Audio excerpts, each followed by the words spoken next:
यहाँ पर काम कर सकता है। हर एक बच्चा जानता है कि मनोविज्ञान की ये पहली क्लास है तो हम लोग यहाँ पर बेसिक बेसिक करेंगे।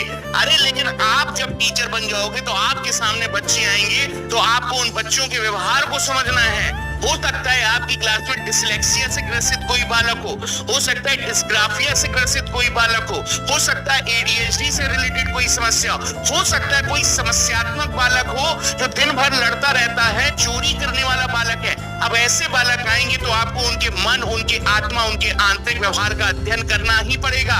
आप उनको भगा नहीं सकते क्योंकि मनोविज्ञान समावेशन के सिद्धांत पर आधारित है, सबको साथ लेकर चलने पर आधारित है। और ऐसे बच्चों को दिशा की आवश्यकता है, लेकिन दिशा आप तभी दे पाओगे जब आपको परामर्श आता हो, वो निर्देशन करना आता होगा और आप थोड़ा बहुत किसी के मन और व्यवहार को पढ़ना जानते होंगे और आप बच्चों के साथ मधुर संवाद के साथ उनके भावात्मक कनेक्शन अच्छे से यहाँ पर काम कर सकता है। हर एक बच्चा जानता है कि मनोविज्ञान की ये पहली क्लास है तो हम लोग यहाँ पर बेसिक बेसिक करेंगे। अरे लेकिन आप जब टीचर बन जाओगे तो आपके सामने बच्चे आएंगे तो आपको उन बच्चों के व्यवहार को समझना है। हो सकता है आपकी क्लास में डिसलेक्सिया से ग्रसित कोई बालक हो सकता है डिस्ग्राफिया से ग्रसित कोई बालक हो सकता है एडीएचडी से रिलेटेड कोई समस्या हो सकता है कोई समस्यात्मक बालक हो जो दिन भर लड़ता रहता है, चोरी करने वाला बालक है। अब ऐसे बालक आएंगे तो आपको उनके मन, उनके आत्मा, उनके आंतरिक व्यवहार का अध्ययन करना ही पड़ेगा।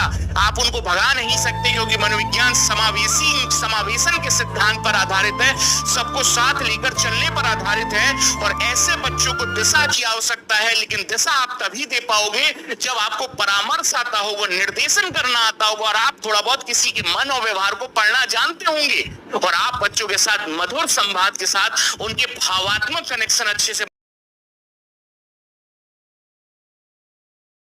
यहाँ पर काम कर सकता है। हर एक बच्चा जानता है कि मनोविज्ञान की ये पहली क्लास है तो हम लोग यहाँ पर बेसिक बेसिक करेंगे। अरे लेकिन आप जब टीचर बन जाओगे तो आपके सामने बच्चे आएंगे तो आपको उन बच्चों के व्यवहार को समझना है। हो सकता है आपकी क्लास में डिसलेक्सिया से ग्रसित कोई बालक हो सकता है डिस्ग्राफिया से ग्रसित कोई बालक हो सकता है एडीएचडी से रिलेटेड कोई समस्या हो सकता है कोई समस्यात्मक बालक हो जो दिन भर लड़ता रहता है, चोरी करने वाला बालक है। अब ऐसे बालक आएंगे तो आपको उनके मन, उनके आत्मा, उनके आंतरिक व्यवहार का अध्ययन करना ही पड़ेगा। आप उनको भगा नहीं सकते क्योंकि मनोविज्ञान समावेशन के सिद्धांत पर आधारित है, सबको साथ लेकर चलने पर आधारित है। और ऐसे बच्चों को दिशा की आवश्यकता है, लेकिन दिशा आप तभी दे पाओगे जब आपको परामर्श आता हो, वो निर्देशन करना आता होगा और आप थोड़ा बहुत किसी के मन और व्यवहार को पढ़ना जानते होंगे और आप बच्चों के साथ मधुर संवाद के साथ उनके